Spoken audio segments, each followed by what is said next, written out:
Welcome to my channel. Today we are talking about friendship. Yay! Hi everyone, welcome to Grandma's channel. Hi. Carlene 1 and Carlene 2. How are you guys? Tired, okay. So we are going to do an interview about friendship today, how you guys met, what... We don't know how we met. For real? We don't know how we met. We just met. we take bus together and then we just start on the way then. Okay, where did you guys meet? At a bus stop. Where? Downtown. We were taking a bus to go downtown. From church. From church. And from that interaction, what made the relationship click? Like, what made you both say like, oh, this girl is cool, I want to continue like being her friend? Oh my god. It was natural. I think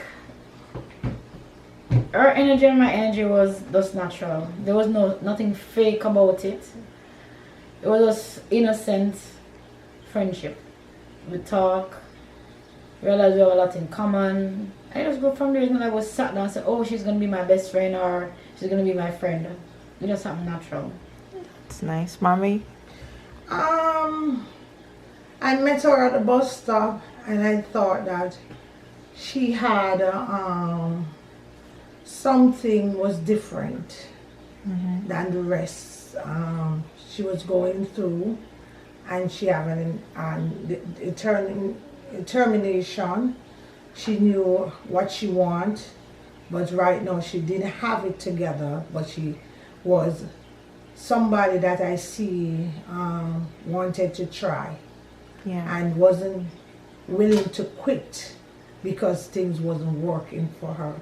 She was willing to keep walking in her situation, knowing with hope that one day it will change. And that was, to me, was amazing, because when you're down and you can't find your way, then it's good when you can see that you're gonna make it, even when it look like you're not gonna make it. That's good. So what are your favorite memories together? Like one memory, just make it a short story. When we went on a trip with another friend. We're not gonna call that person name for wisdom's sake, but we went on a trip and it was our first trip together. And to me, when we went down to the beach side, she was just, it's like, was a moment. She just felt free and she was not afraid to go into the water and be herself. The rest was like, I'm going to do this. They were like a little bit shy, but she was just free to run in the water and do what she wanted to do. Oh, that's good. And that was different. Okay. How about you, Auntie Carly? There's so many. But, Just one. Just one. Anyone? Just anyone. Your favorite one. I remember the day she called me. I was working on Lindus Road with Mr. Grant. I called him my dad and she told me a secret. I said, don't tell nobody. Up until today, I think personally hate me for that secret because I didn't say it to anybody. They said that. How do you think your friendship has changed over time? Well, I think it's changed because I recognize that we are two different individuals, and she has a set of people that now that I'm migrated and living in the US, I recognize that she's gonna have a group of friends that is no longer gonna be me all the time, but I have to share that space with other people, but that's okay. That's okay to share, but I know when I am around is a special moment or time, so I don't have a problem in sharing her with other people, and I guess she don't have a problem in sharing me with other Did you ask me people. that question? I don't know. Oh, But Ask me. ask me again. No, you asked me if I mind sharing you with anybody else apart from Daniel and Keith. And I don't Casey. know. Ask me. I don't know. So ask me the question. Do you mind carrying you? Do you mind? Yes, I do. Yes, I do. For me, all right. Everybody holds different space, but nobody can take the space of Caroline. I even was sharing with our daughter Danielle that even if we don't speak for months, and then we just random call, it's like we talk every day. So it's like our friendship have grown and mature over the years. And we come to realize that, yeah, we're busy sometimes because of family, but our friendship, nothing, when I mean nothing, everything came to break our friendship, but it's built us, it make us stronger. And for me, I really appreciate it because she accepted me for who I am and the person that I am. And it's a funny thing. We can correct each other and we don't feel any way. Out of love, out of joke, out of seriousness, and it doesn't feel like a criticism. It feels like a genuine love. I correct you, I speak to you because of this, and we understand each other. We understand boundaries and stuff like that. Even though she don't have any with me, but That just piggybacks, or it's a good leadway into the next question about what do you value most about your friendship or friendships in general? alright, for me, what I value most in Caroline is her honesty. A lot of persons build friendship on fake. They are fake, and it can't stand the test of time. But with Caroline friendship, it is built on honesty, and I appreciate that because a lot of persons they're not honest with you. They smile with you and they behave like they're friends or your friends. And I don't like that. You have to be honest. I tell a person in my life that if you can't tell that my eyes are red, and don't talk to me because you're supposed to guide me. If I do something wrong, tell me. And that's with Carl. If I do something wrong, she will tell me, and I appreciate that more than anything else. That's good. What was the question? What do you value most about friendship? About friendship. Yeah, with Auntie Carlene or friendships in general. Well, I like when you have boundary, when we have boundary and we respect each other. Love will come in any relationship, but when somebody respects you, it shows that they put you up. And what I love about Carlene is that don't care how she busy, and she hear that I'm coming around, she make time for me. She listens. She celebrate me. And I like that. And if somebody come to her and say something, she's not going to release something that I said to her because they want to hear it. She's going to keep that. And they're not going to like that about her, but I like that about her. You can trust her. She will, sometimes when I'm putting down myself, she will like, no, I don't like that. And she will just, straighten me back out and say, no, that's not it. So I like the friendship that we have, and I hope that we'll continue to be the friend that we are. We hope. Or we know that we are going to work on our friendship and let it stay the way it is or make it be better. Yeah. But I like that she know how to put Danielle in her place and put me in my space.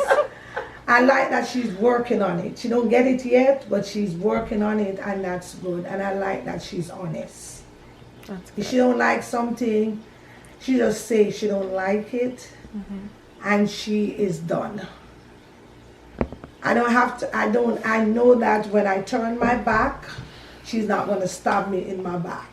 Right. And she's not going to stab me in my back, in my side. Not at all. It's just like she's there All the and time. she's just celebrating my success, my failures, and everything. And that made the friendship great. Okay. Thank you for your answer.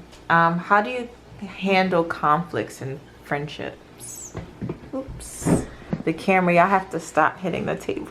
Oh, sorry. For me, I'm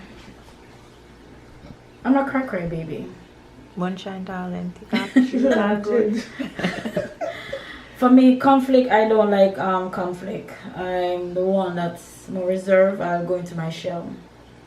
Whenever somebody try to attack me or do things, I rather sit back, think about it before I answer or do anything, because I don't want to come across or behave in a manner that is going to change who I am, or let my Compromise my- who you, yeah. your values and who you right are. and my Yeah. character, and Yeah. because my character is very important to me, so I rather sit back, analyze the situation, see how best I can handle it, and then I go and talk. But I'm not going to say it out of anger, because I've done it before and it's never come good. Yeah. So I rather sit back and analyze it and speak about it after. Okay. I'm going to just say it as it is. If they like it or they don't like it, I'm just going to say it as it is. No talk. And I'm not going to use no tactic. I'm not going to be, shyness about it. You offend me, I'm going to let you know. You're not going to sleep without you know that you offend me. Okay. And then after that, we're going to talk. We're going to have the talk. And we're going to deal with it the way it's supposed to be dealt with. Okay. Okay. So, Carlene 1 and Carlene 2. She's one. Okay. You're too. Okay. So, you guys are not only friends, but sisters in Christ. So, tell me about your relationship as friends, but also sisters in Christ, and how that looks and how that developed. You want to go first? Or you No, want me to Carly go want to go first. Okay. I think we started, a young guy, well, now he's a pastor, started a prayer group at our church Years ago. years ago. And we weren't supposed to be in that prayer group. But for some reason, we end up attending the prayer group. And we got involved. And we recognized that there was gifts and calling in the both of us. And we had different gifts, but our gifts was, just to make it short, so that's it. Oh, okay. For me, as Caroline once said, we weren't supposed to be at that prayer service. We were a teenager. Oh, well, I was a teenager at the time, or a young adult, and realized that each of us has a gift on our lives, and I think each whatever gift complement each other. It was like sometime I say something to her, she said, "Oh my God, Jesus, Carly!" I was like the same thing. So I think it complement each other, and I appreciate her gift. Trust me, it's the power. Never ask God wrong to me. I told her that God spoiled her. Yeah. How I got the God spoiled me, it was her. Many years ago, we prayed about something. We came out of the prayer service very late. We didn't have any car. Brother I live in Andrew, Portmore. Brother Andrew gone. His car was filled to he couldn't carry nobody else. And so poor Brother Andrew needed a van at that time, but didn't have one. And so we went to the bus stop, and the last bus left us, and it was me, Richard, and Patrick. And I was like, God, we just came out of prayer service praising you. You got to send a car right now. And a policeman stopped and said, "What you young people doing on the road?" And we said we were at choir service and we told him the pastor of the church. And at that time, she was the custos of St. Andrew. And he decided he could not leave us on the road because if she found out that he left us on the road, she would be mad. So he decided that he would take us to Portmore, but Carleen lived in Cumberland and I live in Bridgeport. So we decided, okay, we're gonna go with Carleen, or I think Carleen came with me. I don't remember exactly what happened, but she came along and Andrew and the other one went together. And so she looked at me and she said, God spoil you. And from that day, I didn't take it lightly. I didn't take that lightly. I recognized that God spoil you. God spoiled me, and I took Spoiled. Okay, thank you guys for your answer. What's a challenge you've faced that brought you guys closer? I want to answer that first. God. Danielle. Oh. Yeah. Yes, Danielle. I won't elaborate, but her daughter, my goddaughter, Danielle. You. Okay. All right. Same answer. You. So I am the glue. Yes. Thank you, Jesus. You. How do you think you've influenced each others' lives? We influence each other's life. Mm-hmm. We're a go-getter, and we saw purpose in each other's life, both spiritually, physically, emotionally, and we're there for each other, whether we're in the high mountain or the deep valley.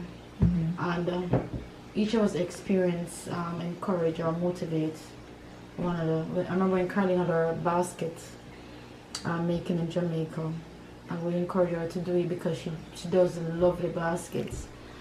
And while even coming here, we don't speak down. We try to find something positive in each other and motivate each other to do. So we accept each other for their gift.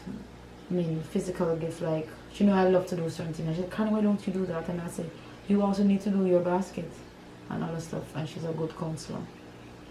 I don't know why she don't do a degree in counseling. Period. I see the low and the eye of Carleen, and I'm so proud that she's not a quitter. And she goes after what she wants with the help of God, and she understands the meaning of faith and the understand of discipline and stewardship, and to go get what she needs to get out of life. And so I like that about her because I see that in me. I'm a go-getter. I'm not sitting down waiting on anybody to hand out anything to me. That's right. I know God said we are the head and not the tail, and so we'll never be the tail of anything. We are always the head of what we go after. And I believe that God have a purpose for this relationship, and it's always the celebration part of it. Is like going to Jamaica the other day and saw the result of my friend. I was so happy that where she is right now, and I was able to say congratulations without any jealousy, any envy.